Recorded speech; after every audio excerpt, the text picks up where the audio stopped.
Planado kaya ni Cassandra Ong ang nangyari sa kanya kung kaya't sinugod siya sa hospital? Naantala nga at naggulat ang mga kongresista sa kanilang sesyon nang dahil nga sa biglang nagsabi na lang itong si Cassandra Ong na humingi ng 1 minuto dahil sa nahihilo ito. Hanggang sa nakabalik na nga siya at sinabi ng kaniyang doktor na kailangan na ngang dalhin itong si Cassandra sa hospital dahil bumaba ang kanyang blood pressure. Pero ang katotohanan pala ay hindi niya kinakain yung mga pagkain na ibinigay sa kanya. Kaya narito guys, panoorin natin ang video. Here, is she back? Mr. Chair, while we are waiting for Cassandra Ong, I wish to ask Ms. Baterna. Ms. Baterna, nakikinig ka naman kay Cassie Ong, di ba? Si Cassie Ong ba nagsasabi ng totoo? Oo o hindi? Answer the question, please. Makisagot. Wala, Madam Chair. Are you listening to her? Yes po, Madam Chair. O ang sabi niya, wala daw siyang kinalaman sa Pogo, sa Lucky South. Is she telling the truth? Hindi ko po alam, Madam Chair. Of course, she's lying because that is contrary to your prior testimony. May I proceed to Cassie Ong, Mr. Chair? Just a couple of questions. Congresswoman Luisa, can we give her 3 minutes? She has to, I think she's not feeling well. Mr. Chair? The doctors in the house will, saan? Dito. 1 minute suspension.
Any second the motion? Second. Duly seconded. Any objection? Hearing none, the said motion is now carried. So, next interpellator. Can we ask the in-house medical doctors to update us with regard to Cassie's, Miss Cassandra Ong's condition? Can you identify yourself, Doc? I'm Dr. Rafi Valencia from the Medical and Dental Service of the House of Representatives. Now, as of now, sir, mababa, sir, yung blood sugar.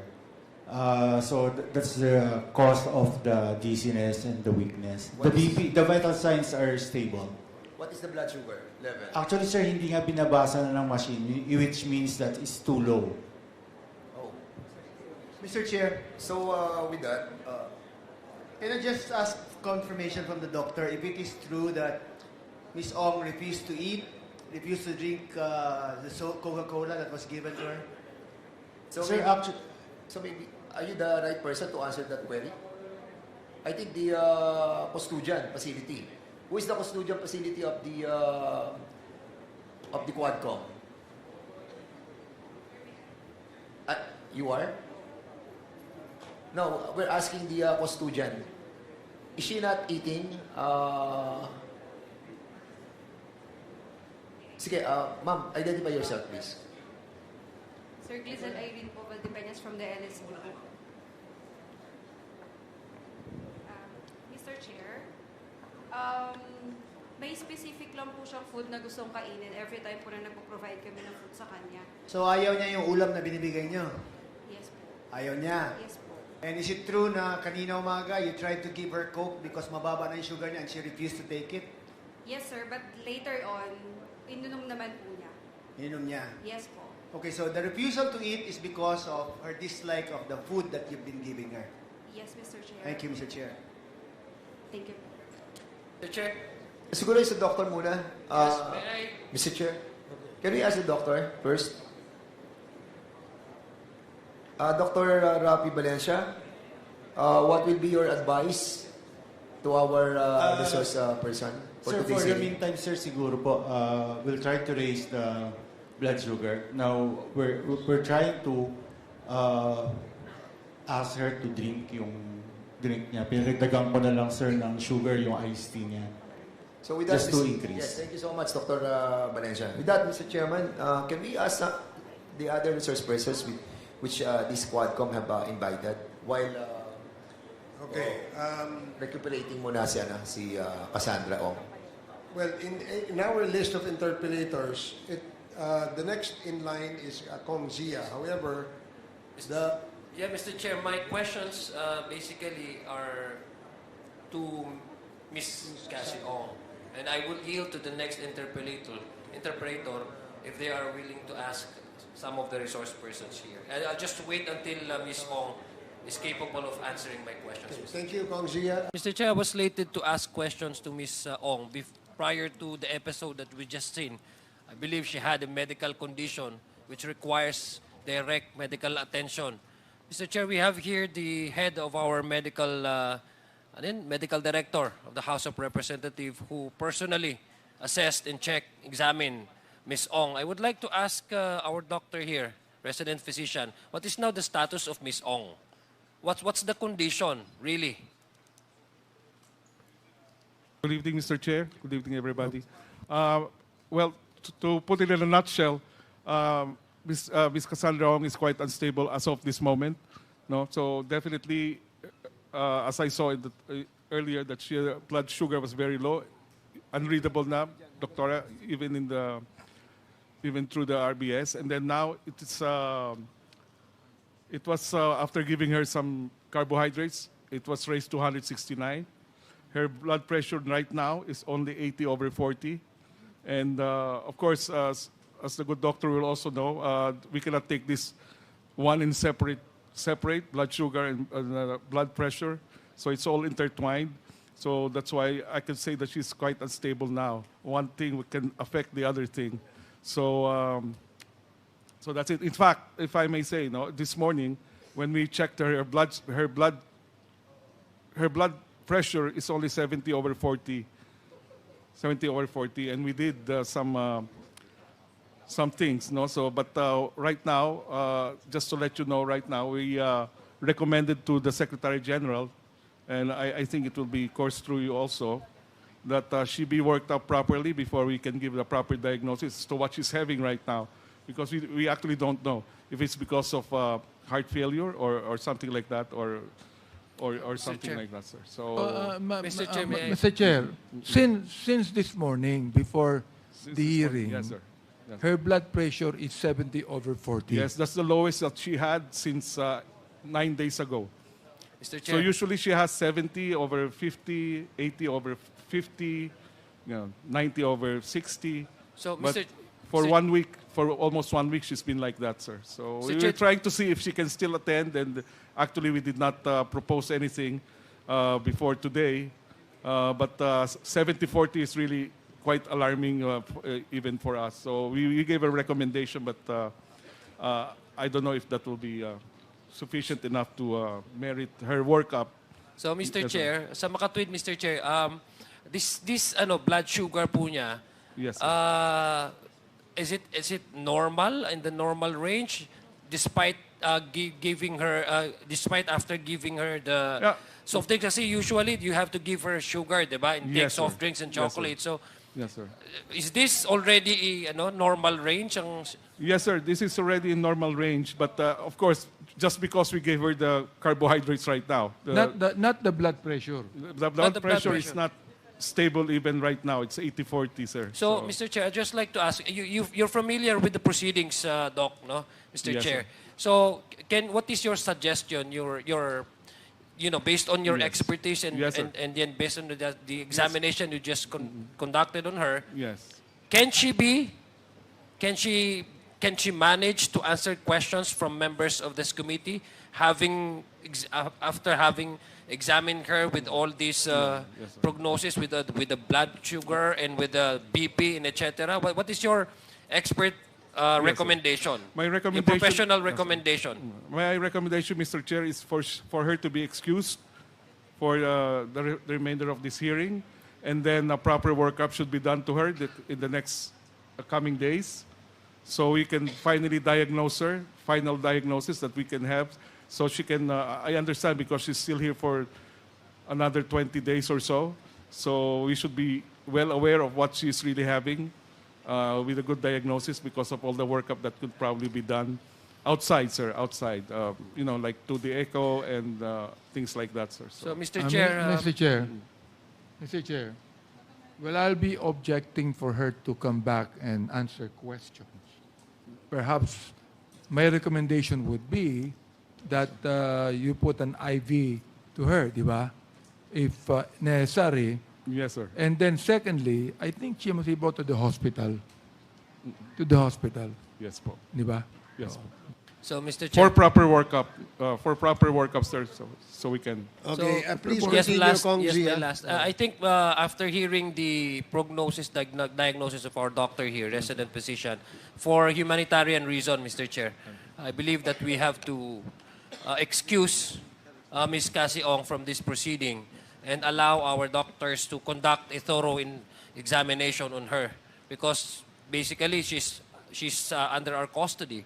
And we have to make sure that she will be healthy the next meeting or the next committee hearing that we require her attendance, so that she can also be sane and healthy in answering, capable of answering all our questions. So, Mr. Chair, I would reserve, Mr. Chair, my questions in the next committee hearing, and I hope Ms. Cassie Ong will be good, will be in good shape. But we have to, Mr. Chair, also, we have to remind also our doctors that earlier I heard that Ms. Cassie Ong refused to eat yung food that we offered her, parang ayaw niyang kainin. So we have to make sure also that she'll be given the proper diet, at saka wag siyang mag-refuse.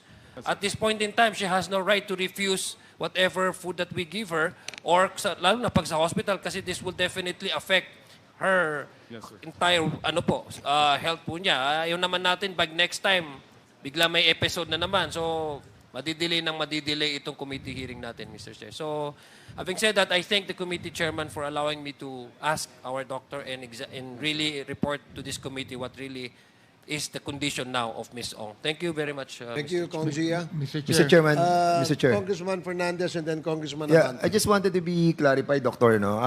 Kasi nakita ko to kanina na ang kanyang blood pressure was 90/50. And then a while ago when she testified, kasi 1207 pa to eh. So now, ano yung naging blood pressure niya prior to this, 80/40, sir. Ha? 80/40, Mr. 84 Chair. Yes. over 40. And what that indicates? Hypotension po. Hypotension. And her It's, blood sugar, kanina mababa, it jumped to 167 Yes, sir.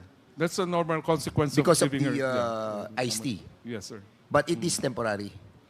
I would presume, sir, it will be temporary. Will you sir. recommend having her in a hospital instead of being here?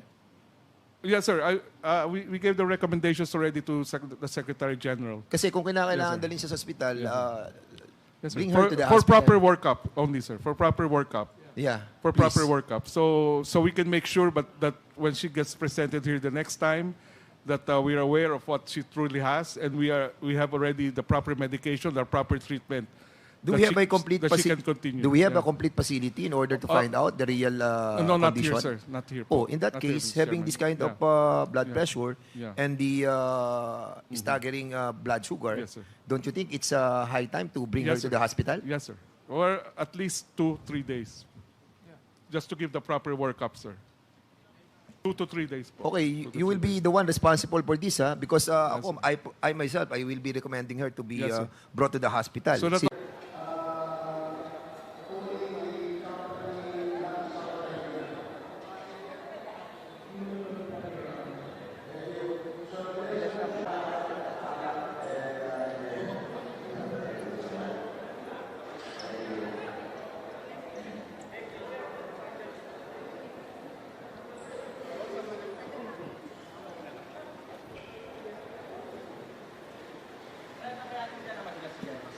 Sandali lang. Ito po, saglit lang. Okay na, ha?